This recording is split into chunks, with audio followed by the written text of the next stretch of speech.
नमस्कार जय जगन्नाथ शुभ सकाळ। आज हूँ अक्टोबर 31 तारिख शुक्रवार। मिश्र रिपोर्ट रे मुझे आसी आज 10टी गुरुत्वपूर्ण खबर जानापी भिडियोटी को शेष पर्यंत देखु। या पूर्व आम न्यूज को केउ जिलूर देखुं कमेंट कर जनातु। आज प्रथम खबर नवेम्बर 1 रु तहसिल ऑफिस रे हेब जमी किणाबिका कहिले राजस्व मंत्री। एबे जमी किणाबिका नहीं सृष्टि होतिबा समस्या दूर हेब। नवेम्बर 1 रु तहसिल ऑफिस रे जमी किणाबिका होई परिबो। प्रथमे 44 टी तहसिल ऑफिस रे जमी किणाबिका आरंभ हेबो बोली राजस्व मंत्री सुरेश पुजारी सूचना दैछन्ती। एहा परे डिसेम्बर रे राज्यर बाकी 273 तहसिल रे एही सेवा आरंभ हेबो। ऑनलाइन रे स्लॉट बुक करे तहसिल ऑफिस रे जमी पंजीकरण करा जिवो। नवेम्बर 1 रे मुख्यमंत्री मोहन चरण माझी एहार शुभारंभ करिवे। एणिके ऑनलाइन रे स्लॉट बुक करे तहसिल ऑफिस रे लोके जमी पंजीकरण करि परिबे बोली राजस्व मंत्री सूचना दैछन्ती। परवर्ती खबर हातरे आ गोटिए दिन ई-केवाईसी न कले नवेम्बर रु मिलिबनी राशन। हातरे आ गोटिए दिन अक्टोबर 31 घंटा थिला बेले विभागर अकलगुडुम होई जाईची। गतकाली अर्थात 30 तारिख सुधा राज्य रे 15,57,265 जन ई-केवाईसी करि नाहंती। एते संख्यक लोकंक भितरु केते जनक राशन बंद हेबो ताहा सरकार को अकल रे पकाइची। गतकाली 14 तारिख रे 16,30,371 जन ई-केवाईसी करि नथिले। तेणु समस्त जिलापालक को एहा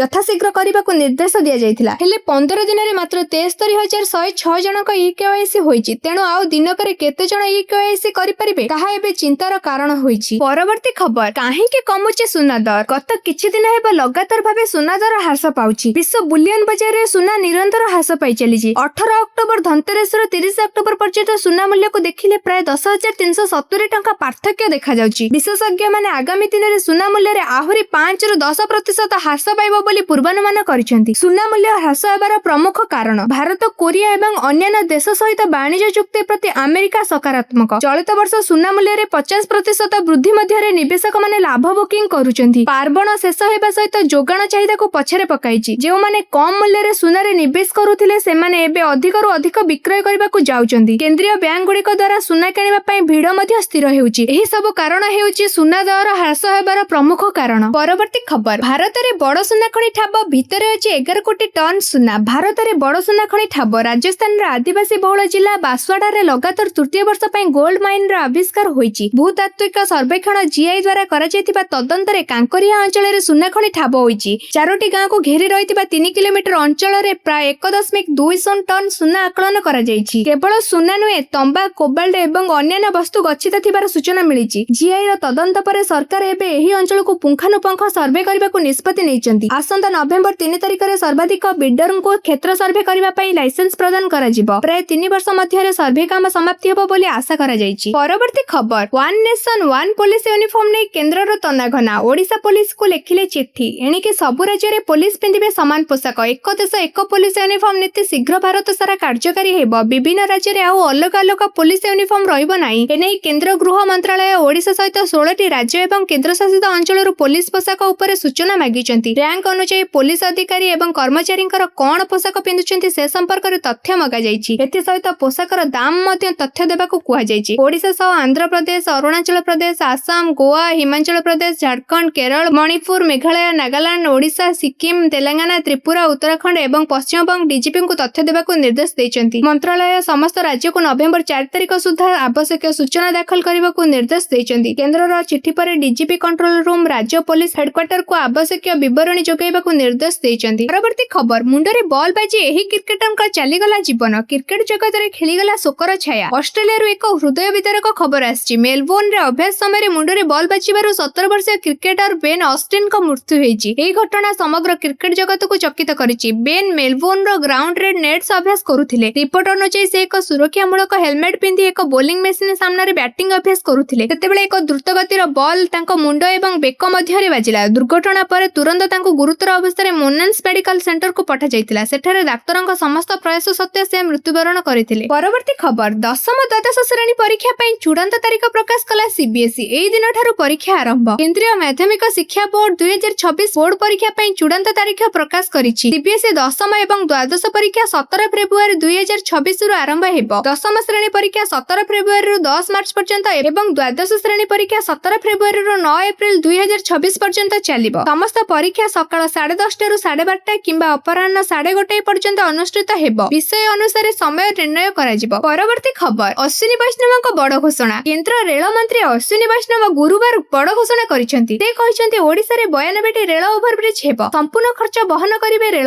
ବିଭାଗ। ଏଥିପାଇଁ କେନ୍ଦ୍ର ରେଳ ମନ୍ତ୍ରଣାଳୟ ଅନୁମୋଦନ ମିଳିଛି ବୋଲି ସେ କହିଛନ୍ତି। ପୂର୍ବରୁ ରେଳ ମନ୍ତ୍ରଣାଳୟ ଓ ରାଜ୍ୟ ସରକାର 50-50 ଅନୁପାତ ସ୍ଥିର ହୋଇଥିଲା। ମନ୍ତ୍ରଣାଳୟ ସମ୍ପୂର୍ଣ୍ଣ ଖର୍ଚ୍ଚ ବହନ କରିବାକୁ ରାଜ୍ୟ ସରକାର ଅନୁରୋଧ କରିଥିଲେ। ଅନୁରୋଧ ରକ୍ଷା କରି ରେଳ ମନ୍ତ୍ରଣାଳୟ ସବୁ ଖର୍ଚ୍ଚ ବହନ କରିବା ପାଇଁ ରାଜି ହୋଇଛନ୍ତି। ଏଥିପାଇଁ ପ୍ରଧାନମନ୍ତ୍ରୀ ନରେନ୍ଦ୍ର ମୋଦି ଓ କେନ୍ଦ୍ର ରେଳ ମନ୍ତ୍ରୀଙ୍କୁ ମୁଖ୍ୟମନ୍ତ୍ରୀ ମୋହନ ମାଝୀ ଧନ୍ୟବାଦ ଦେଇଛନ୍ତି। ପରବର୍ତ୍ତୀ ଖବର, କେବେ ଆସିବ ପିଏମ୍ କିଷାନର 21ତମ କିସ୍ତି? ଆସିଲା ବଡ଼ ଅପଡେଟ୍। ପ୍ରଧାନମନ୍ତ୍ରୀ କିଷାନ ସମ୍ମାନ ନିଧି ଯୋଜନାରେ ସାମିଲ ଥିବା ଚାଷୀଙ୍କ ପାଇଁ ଖୁସି ଖବର, କାରଣ ଏଥିରେ ସାମିଲ ଥିବା ଚାଷୀଙ୍କ ପାଇଁ ସରକାର ବଡ଼ ନିଷ୍ପତ୍ତି ନେବାକୁ ଯାଉଛନ୍ତି। ପିଏମ୍ କିଷାନ 21ତମ କିସ୍ତି ନଭେମ୍ବର 6 ପୂର୍ବରୁ ଆସିବାର ଆଶା କରାଯାଉଛି। ଏହାର କାରଣ ହେଉଛି ବିହାର ନିର୍ବାଚନ, ଯାହାକି ନଭେମ୍ବର 6ରୁ ଆରମ୍ଭ ହେବ। ପିଏମ୍ କିଷାନର 21ତମ କିସ୍ତି ଦୀପାବଳି ପୂର୍ବରୁ କିମ୍ବା ଦୀପାବଳିରେ ମିଳିବା ନେଇ ଆଶା କରାଯାଉଥିଲା, କିନ୍ତୁ ଏବେ ପର୍ଯ୍ୟନ୍ତ ତାହା ମିଳିନାହିଁ। ବିହାର ନିର୍ବାଚନ ପାଇଁ ନଭେମ୍ବର ପ୍ରଥମ ସପ୍ତାହରେ ପିଏମ୍ କିଷାନ 21ତମ କିସ୍ତି ଚାଷୀଙ୍କ ଖାତାକୁ ଆସିବ ବୋଲି କୁହାଯାଉଛି। ପରବର୍ତ୍ତୀ ଖବର, ସୁଭଦ୍ରା ଯୋଜନା ସମ୍ପର୍କରେ ବଡ଼ ସୂଚନା। ପୁଣି ହେବ ଆବେଦନ। ଚତୁର୍ଥ କିସ୍ତି ଆସିବା ପୂର୍ବରୁ ଯୋଗ୍ୟ ହିତାଧିକାରୀମାନଙ୍କ ପାଇଁ ଏକ ଭଲ ସୁଯୋଗ। 21 ବର୍ଷରୁ ଅଧିକ ବୟସର ମହିଳା ଯେଉଁମାନେ ଏପର୍ଯ୍ୟନ୍ତ ସୁଭଦ୍ରା ଯୋଜନାରେ ଯୋଗ ଦେଇନାହାନ୍ତି, ସେମାନଙ୍କ ପାଇଁ ଏକ ବଡ଼ ସୁଯୋଗ। ଆସନ୍ତା ନଭେମ୍ବର 1 ତାରିଖରୁ ଆପଣମାନେ ନିକଟସ୍ଥ ଅଙ୍ଗନବାଡି କେନ୍ଦ୍ର ଓ ସିଏସ୍ସି ସେଣ୍ଟରକୁ ଯାଇ ଆବେଦନ କରିପାରିବେ। ଆବେଦନ ଫର୍ମ ଦ୍ୱାରା ହିଁ ପଞ୍ଜୀକରଣ ହେବ ବୋଲି କୁହାଯାଇଛି। ଏହି ସୂଚନା ଅନେକ ଅଙ୍ଗନବାଡି କର୍ମୀ ଅନଲାଇନରେ ସେୟାର କରିଛନ୍ତି।